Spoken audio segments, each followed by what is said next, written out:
Half day हमारे विद्यालयों में आज से लागू हो गया। इसकी हम घोषणा करते हैं और आज अगर वो शिक्षा के लिए बेहतर होगा तो हम अपने बिहार के सबसे बड़े विरोधी से भी अच्छा सुझाव प्राप्त करने वाले हैं।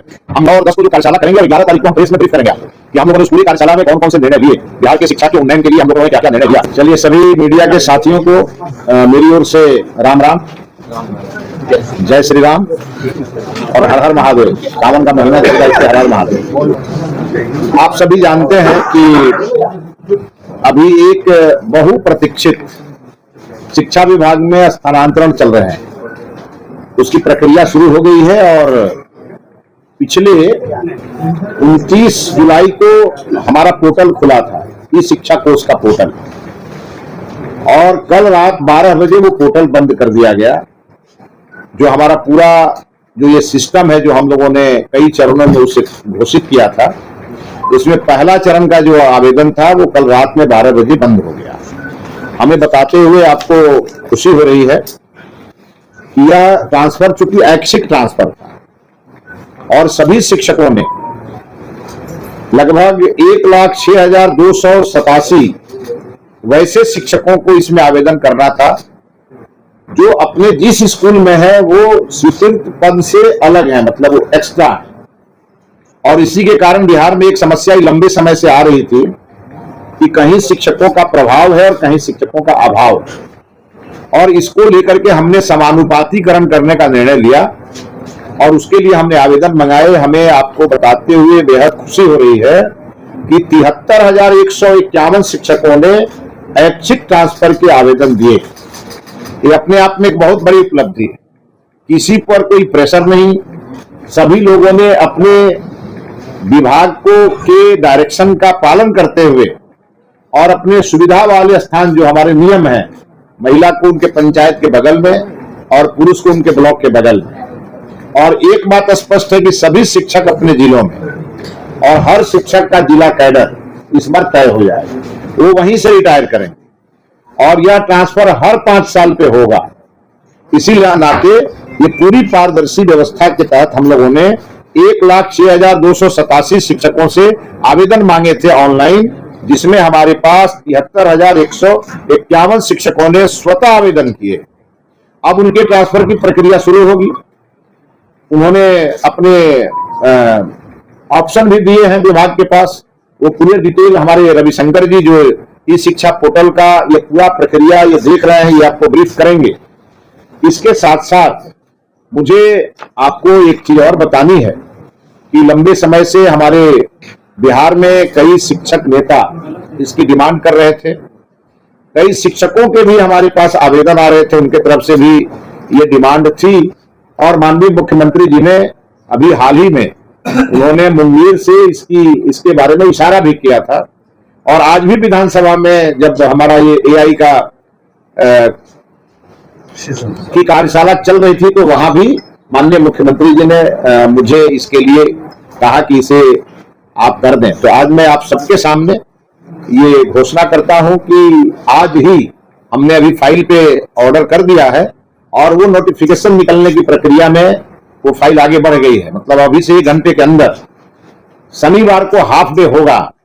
इसको लेकर के नोटिफिकेशन शिक्षा विभाग से आज जारी किए जा रहे हैं, जो लंबे समय से लोगों की डिमांड थी।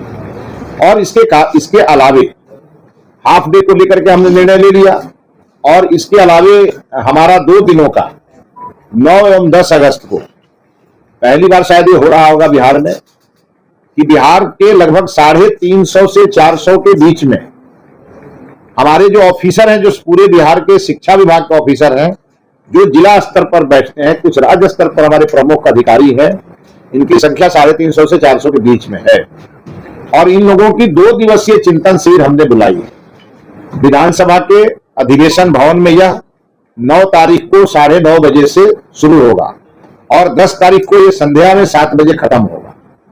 और इसमें शिक्षा विभाग के तमाम चीजों को, चाहे वो एनईपी हो, चाहे वो आरटी हो, चाहे वो हमारे स्कूलों की बहुत सारी समस्याएं हैं उसको लेकर के हो, हमारे जितने भी शिक्षा विभाग के अलग अलग प्रकार की चीजों को लेकर के हम उसमें डिस्कस करने वाले हैं। और सबसे बड़ी बात यह है कि सबका एक दूसरे से समन्वय कैसे हो। और टाइम बाउंड प्रोग्राम हम बनाएं और उसको हम लागू करें। हमारी प्रथम प्राथमिकता है कि बिहार में जो हमारे छात्र हैं, जो बिहार के हमारे छात्र हैं, उन्हें क्वालिटी एजुकेशन मिले। और इसीलिए हमने कहा है 31 अक्टूबर तक हम शिक्षकों के हर समस्या का समाधान जो कर सकते हैं, जितना हम करने की स्थिति में होंगे उतना हम 31 अक्टूबर तक हम लोग कर देंगे। लेकिन 31 अक्टूबर के बाद हमें शिक्षकों से छात्रों की समस्याओं का समाधान करने का आग्रह आपके माध्यम से करना है। हम 31 अक्टूबर तक छात्रों की शिक्षकों की हर समस्या को लेकर, उनके स्कूल, घर से स्कूल की दूरी को देख करके हमने नीति बनाई। वो दूसरे जिले में रह करके परेशान रहते थे, उसके लिए भी हमने उन्हें अपने जिले में भेजने का निर्णय लिया। उसके लिए हमने पारदर्शी पोर्टल बनाया ताकि कहीं से भी भ्रष्टाचार नामक कोई अधिकारी उनका शोषण न करे। इसको लेकर के हमने साफ साफ पारदर्शी व्यवस्था लागू की। और अब जब उनके आवेदन आए, इस आवेदन को देख करके हमारे विभाग में जो उसकी रूपरेखा बनाई गई है ट्रांसफर की, उसके आधार पर यह होगा। सामान्य अधिशेष शिक्षक नहीं है, उसके अलावे भी बहुत सारे शिक्षक हैं जो अपना ट्रांसफर चाहते हैं। उनके लिए हमारा पोर्टल 17 सितंबर को खुलेगा और यह 17 सितंबर से खुलेगा और उसमें वो शिक्षक आवेदन करेंगे जो सरप्लस की सूची में नहीं थे या जो नहीं कर पाए। इसमें भी जो नहीं कर पाए 73,000 के आसपास तो लोगों ने कर भी दिया, जो नहीं कर पाए वो भी आवेदन उसमें कर पाए और उनके भी ट्रांसफर हम 31 अक्टूबर तक इसको पूरी तरह से करेंगे। इसके साथ साथ जो 2 दिवसीय हमारा कार्यशाला है वो बड़ा ही इंपॉर्टेंट।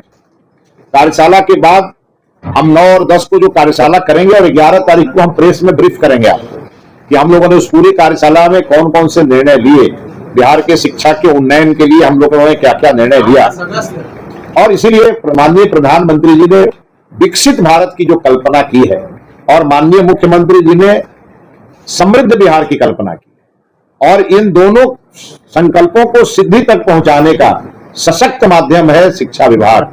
क्योंकि बिना शिक्षित किए बिहार को न हम समृद्ध कर सकते हैं और न हम विकसित भारत बना सकते हैं। और इसी के लिए राष्ट्रीय शिक्षा नीति को लागू करते हुए तमाम चीजों को हम ठीक करेंगे और इसको लेकर के बहुत सारी चीजों पर हम लोगों ने जो तय किए हैं उस पर एक मत बनाएंगे और मत बना करके इसे परिणाम तक ले जाएंगे। और हाफ डे हमारे विद्यालयों में आज से लागू हो गया, इसकी हम घोषणा करते हैं और आज हम नोटिफिकेशन निकालेंगे और सभी जिलों में जाएगा और उसके आधार पर हमारे वर्गों का संचालन होगा, इसी द्वारा जारी होगा। तो हमारा काम नहीं है, हमने बीपीएससी को भेजा है और कुछ चीजें जो और भी लोगों ने हमें, कई हमारे माननीय सांसद, कई हमारे विधायक, उनका कहना था कि मैथिली में कुछ छूट गया है, किसी ने कहा भोजपुरी में छूट गया है, तो हमने उस पर भी एक्सरसाइज कर लिया और 1 से 2 दिनों में हम उसकी सप्लीमेंट्री भी भेज देंगे। जब भेजेंगे तो आपको सूचना देंगे।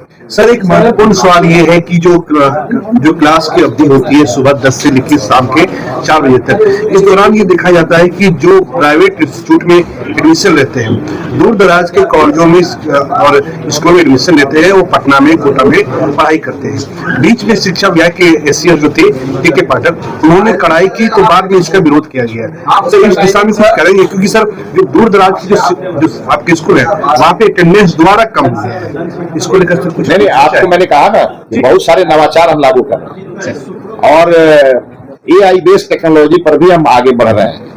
पूरी तरह नियंत्रण करें, लेकिन नियंत्रण करने के पहले हम अपने विद्यालयों की स्थिति को ठीक करेंगे कि कोई दूसरे जगह जाने की सोचे ही नहीं। वो हमारे विद्यालय में प्राइवेट स्कूल के बच्चे और सरकारी स्कूल के बच्चे एक जगह जब मिले तो हमारे सरकारी स्कूल के बच्चे ये बात का गौरव करें कि प्राइवेट स्कूल से अच्छी व्यवस्था हमारी है। हम इस दिशा में आगे बढ़े और इसी का पहला प्रयास है मॉडल स्कूल। हम एक ही साथ नहीं कर सकते सभी विद्यालयों का, क्रम वाइज करेंगे, लेकिन एक समय ऐसा आएगा जहां आपको सैचुरेशन दिखेगा। हम उस दिशा में आगे बढ़ रहे हैं। सर, नई शिक्षा नीति में एक प्रावधान है जो कि बच्चों को नाट्य शिक्षकों के द्वारा कराएगा, उसका क्या कुछ है? हाँ, उसके लिए भी करने जा रहे हैं। हमारे यहाँ जो शनिवार का दिन था जिसको हम अब हाफ डे कर रहे हैं, हमने नो बैग डे करने का, ये हमने हमारी शिक्षा नीति में ये शामिल है। लेकिन हम अब शनिवार को विद्यालयों में उत्सव कैसे मने, और वो कभी नाट्य के माध्यम से हो, कभी संगीत के माध्यम से हो, अलग अलग प्रकार के नवाचार हम बिहार में लागू करेंगे जो देश के लिए मिसाल बनेगा। तो नाटक के शिक्षक की बहाली होगी? बिल्कुल होगी। फाइन आर्ट्स, संगीत, नाट्य, हर प्रकार के जो विधा होते हैं उन विधाओं में हमें अगर शिक्षक मिलेंगे, हम उसका पूरा आकलन करेंगे, सबसे राय लेंगे, कुछ और ऐड करना होगा तो उसको भी करेंगे। हम किसी भी चीज को बिहार के शिक्षा मंत्रालय से वंचित नहीं करेंगे। सर, एक चीज है, कहना है कि आप शिक्षा मंत्री हैं और बिहार के छात्र जो है रोड पर आंदोलन करते हैं, इस पर आपका क्या है? किस बात को लेकर? छात्र आंदोलन है, समय से उनका पढ़ाई नहीं हो पाता है, समय से वैकेंसी नहीं निकल पाती है, 4 का वैकेंसी में कितना छात्र आंदोलन हुआ, टीचर प्रशासन के द्वारा अब निकल गया ना। मैंने मेरी तरफ से एक ही अपील है सबसे कि भाई शिक्षा मंत्री आपसे 24 घंटा में 18 घंटा बात करने के लिए उपलब्ध है, ठीक है ना। फिर भी तो छात्र का आंदोलन, अब आप किसी को अगर हमसे बात ही नहीं करना है और केवल आंदोलन ही करना है तो मैं उस पर तो कोई पहरा बिठा नहीं सकता। बहुत सारे मैं बताऊं आपको, बहुत सारे ऐसे शिक्षक नेता हैं बिहार में जो आज तक कभी हमसे मिले नहीं, आज तक कोई अपना सुझाव दिया नहीं, और वो शिक्षक नेता भी कहीं कहीं बयान देते हैं। जब हम यहाँ सरप्लस की बात करते हैं तो वो सरप्लस को बोरो प्लस बोलते हैं, है ना। यही सुनना चाहते तो सुनिए। और मैं इस बिहार में ऐसे ऐसे लोगों पर मैं क्या हंसूं, मेरे समझ में नहीं आता है। जब मैं एजुकेशन की बात करता हूं और एजुटेशन की बात अलग अलग करता हूं तो एजुटेशन को एजुकेशन बताते हैं और सरप्लस को बोरो प्लस बताते हैं। ऐसे लोगों की पढ़ाई लगता अधूरी रह गई है। उन्हें मैं सलाह दूंगा कि वो ठीक से पढ़े और फिर हमसे बात करें, और उनकी जो समस्या होगी अगर हमें लिख के देंगे और अगर वो शिक्षा के लिए बेहतर होगा तो हम अपने बिहार के सबसे बड़े विरोधी से भी अच्छा सुझाव प्राप्त करने वाले व्यक्ति हैं।